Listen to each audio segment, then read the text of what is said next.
the city is at quite a delicate juncture.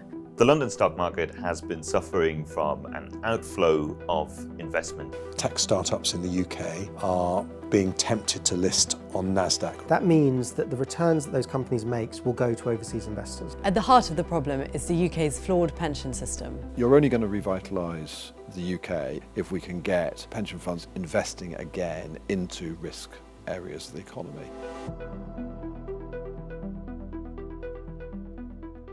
The London Stock Exchange is shrinking. That much is clear. Since 1997, the number of companies listed on public exchanges has fallen by almost a half, and the number of new companies coming to market is down by about a third. That means that the UK accounts for a shrinking part of the global pot of global equities. When I started working in the city nearly a decade ago, we were talking about the FTSE, would it reach 7,000? And here we are 9 years later, and it's just breasted 8,000 for the first time. That level of growth is just nowhere near what you've seen in the US in that time. A big problem is that the UK markets are dominated by the so-called old economy sectors, things like mining and oil.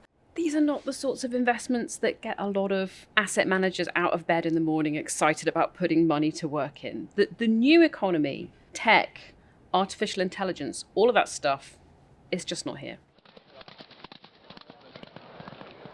You've seen companies such as Flutter, which owns Paddy Power and Betfair. You've seen CRH. Big FTSE 100 groups move their primary listing out of the UK to the US.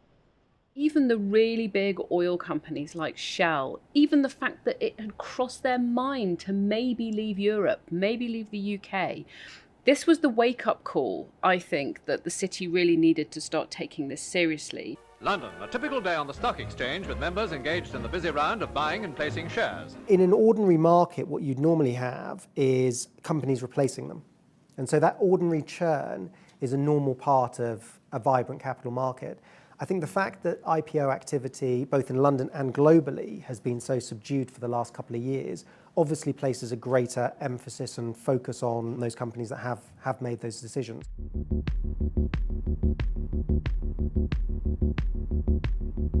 There's lots of initiatives to try and improve the situation, to change rules, to change regulations. There are a lot of people trying to talk up London and say that this is part of a wider global problem that many markets are suffering. But there are also specific issues around the structure of the UK pension system and really the entire culture of risk-taking. The Chancellor's put forward a set of what's been called the Edinburgh reforms, so a whole suite of little proposals that all put together could start to try and turn this tanker around.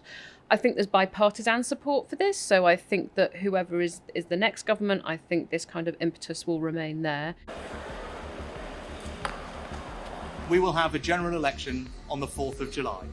Realistically, irrespective of the outcome of that vote, this reform agenda is likely to continue in broadly the same shape. The Conservative Party and the Labour Party both see boosting the stock exchange and helping the growth of private companies as a core part of their shared agenda, effectively, of trying to help the UK economy to be more competitive internationally.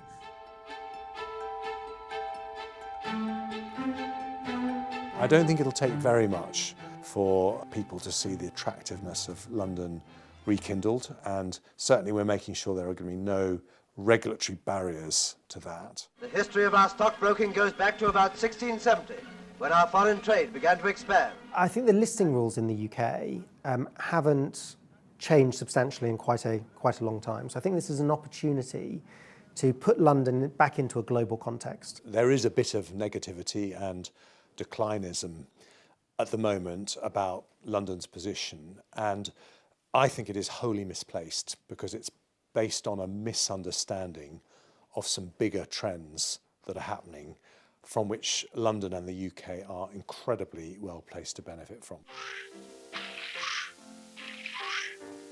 In the UK, we feel really squeamish about senior executives at listed companies earning lots of money, right? They're fat cats, they're the bad guys. There's a very strong argument this is something that we have to get over. I have no problem with high levels of executive pay if it is merited by the performance that someone does in growing a company. And in particular, I think for founders of companies. I mean, I haven't heard anyone complain about Richard Branson being a billionaire, because I think people recognise that, the business he set up is extraordinary, and I think people will feel the same about the new generation of tech billionaires that I hope we'll see in the UK.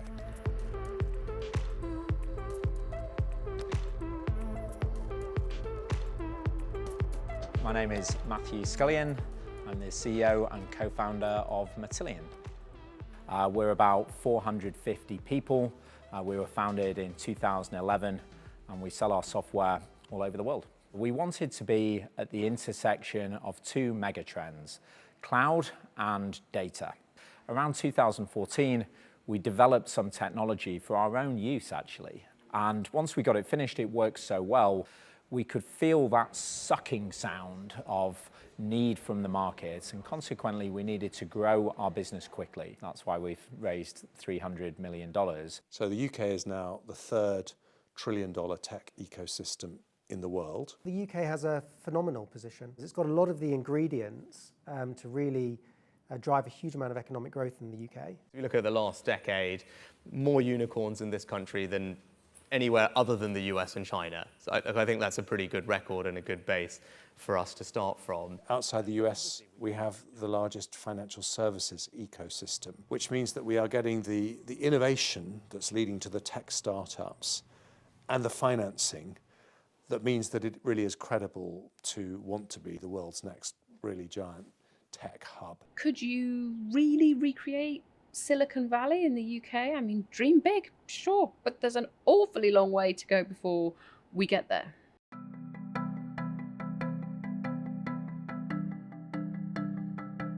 I'm Avion Gray, CEO and co-founder of Belong. Belong is the first platform in the world to offer a mortgage on stocks. We recently closed our pre-seed round, and that gave us the capital that we needed to hire the team and build the business, and also launch our private beta and get the product and the platform into the hands of real customers. The VC investors were largely UK-based, and our angel investors came from all over the world. The UK has a thriving startup scene, particularly in sectors like biosciences and fintech. There are some great spin-outs coming from Oxford and Cambridge universities. The experience of starting a business has been a positive one.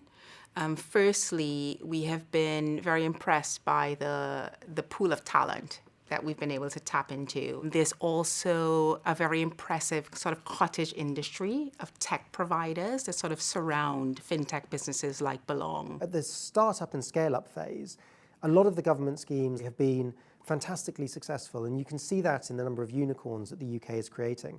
Equally, at the large cap end of the scale, if you look at the FTSE 100, you've got plentiful capital. A lot of the focus at the moment is going on to that mid-stage, that growth stage, where companies are often looking to raise tens of millions of pounds. There is a concern, including at the UK's Economic Development Bank and elsewhere, that basically the UK is in danger of becoming an incubator economy. In general, your narrative on how you're talking about that, to me, sounds absolutely bang on. Of that money we've raised, only 5 million came from the UK, all the rest came from Silicon Valley. Once you've taken foreign money, it's likely that all the money after that will also come from that geography.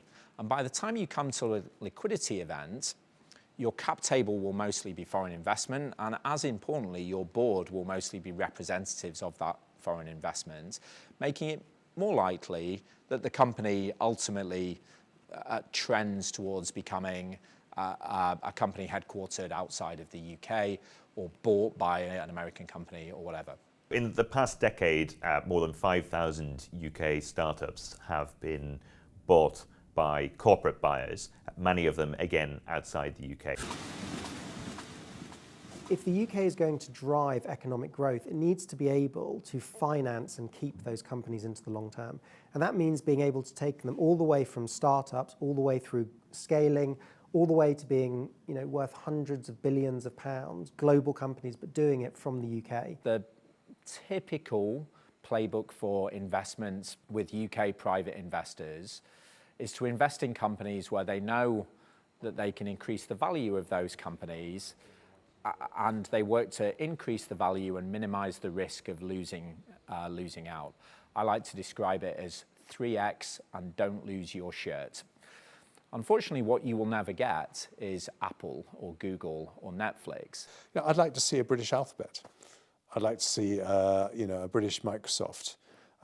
It might not be for a decade, but I'd like to see a homegrown company with a, $1 trillion cap.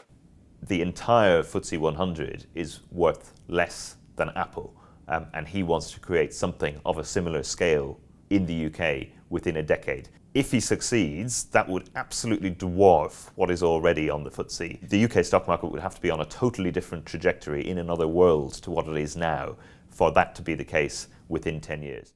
It must be the American way of doing things that makes you the luckiest guy in the world.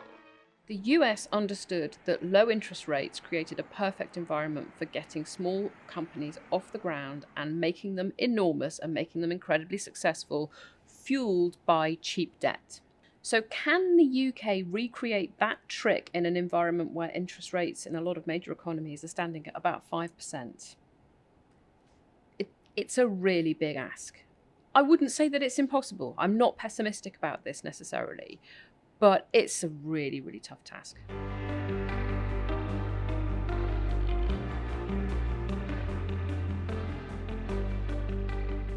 The Capital Markets Industry Task Force was established for a time-limited period to try to bring together people from different parts of the ecosystem, but particularly bring together the people who have the capital with the people who need the capital. And if you look at how CMIT is composed, it's not thousands of people. It's a small number of people, each one of whom is meant to represent part of the economic flywheel here in the UK. The first time I walked into the room, it was quite intimidating. Most of the other people were sirs or dames. They're running gigantic corporations. But they're also representative of the public market side of the equation. The companies that have already made it big enough. To answer the question of how we make more of those, you need to talk to the proto-public companies, which is what I represent. So yeah, sometimes I feel like the leather jacket versus the pinstripe suits. But if we want to crack this code, we don't just need to look at what we do in the city, we need to look at what we do in the supply chain of private company business building. There's no point having the world's best public markets if there's no companies to list on it, and that's the part of CMIT I get passionate about.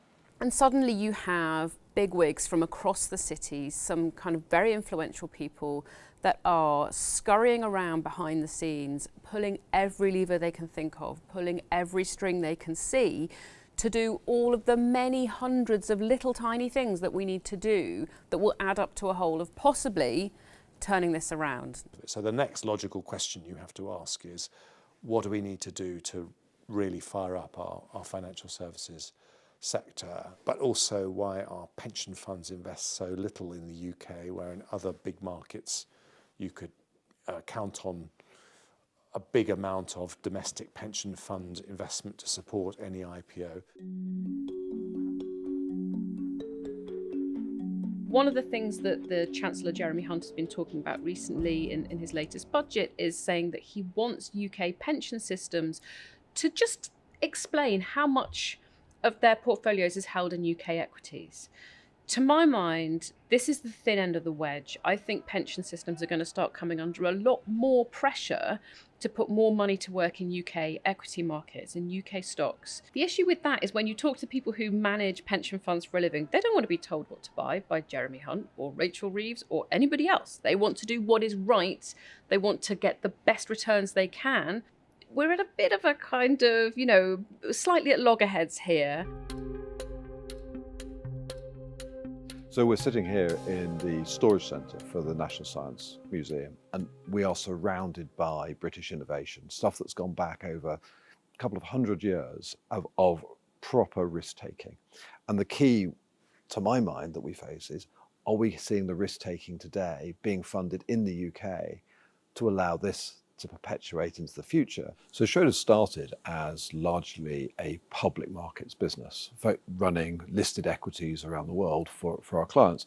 I first joined Schroders in 1988. 75% of our assets were invested in UK equities. Today that number is less than 2%. The UK's got the second largest pool of pension fund assets in the world, but it's not structured in a way that it can be easily mobilised. You've got 3 different pools of capital. You've got the old style defined benefit pension schemes, and then there's the new style defined contribution schemes, and then there's the pools of insurance capital. The major challenge the UK faces is the two biggest pots of capital with insurance companies and with defined benefit pension funds do not take risk. And this lack of risk-taking in our pension funds shows up in their long-term returns. So the UK is towards the bottom of the pack in a ranking compiled by the OECD. Large parts of the UK pension system are absolutely dominated by bonds. They buy bonds, they love bonds, bonds suit their needs, bonds suit their regulatory framework, they suit making sure that they're meeting the requirements of retirees when their time comes. But they've lost that equity culture along the way, and they've lost this willingness to put money to work in riskier ventures in younger companies. And that's a really difficult thing to fix. To understand the root cause of all of this, you have to go back to the early 90s and the death of Robert Maxwell.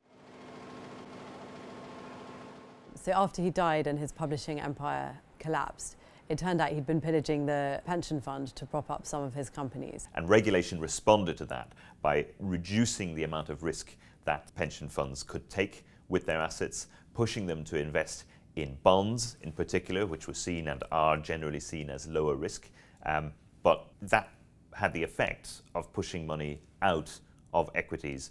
Where pension funds kept equities, they tended to move away from UK equities to global equities, which was really just them saying that they wanted to invest in US growth companies.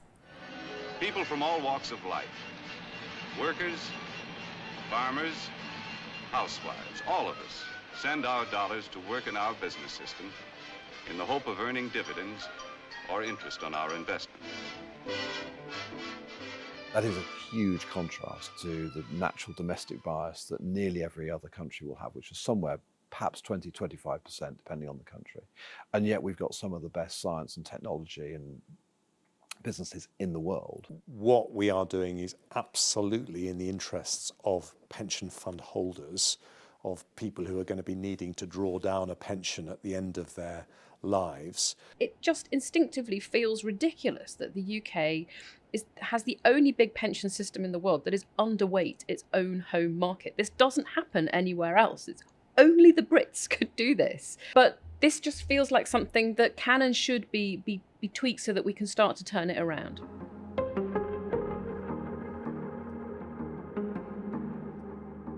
So there are several pension forms that the government is looking at. One is channeling more money into private assets. Another is consolidating smaller pension pots into one larger one. And there's also a focus on trying to think of returns net of fees rather than just the headline charges.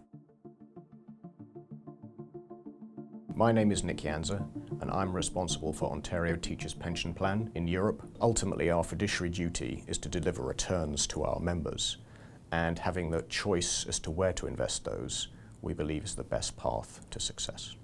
So Ontario Teachers' Pension Fund is one of the pioneers of modern pension fund management. It's about twice the size of its nearest counterpart in the UK, and its returns are enviable. We need to consolidate our pension fund industry. It's far too big.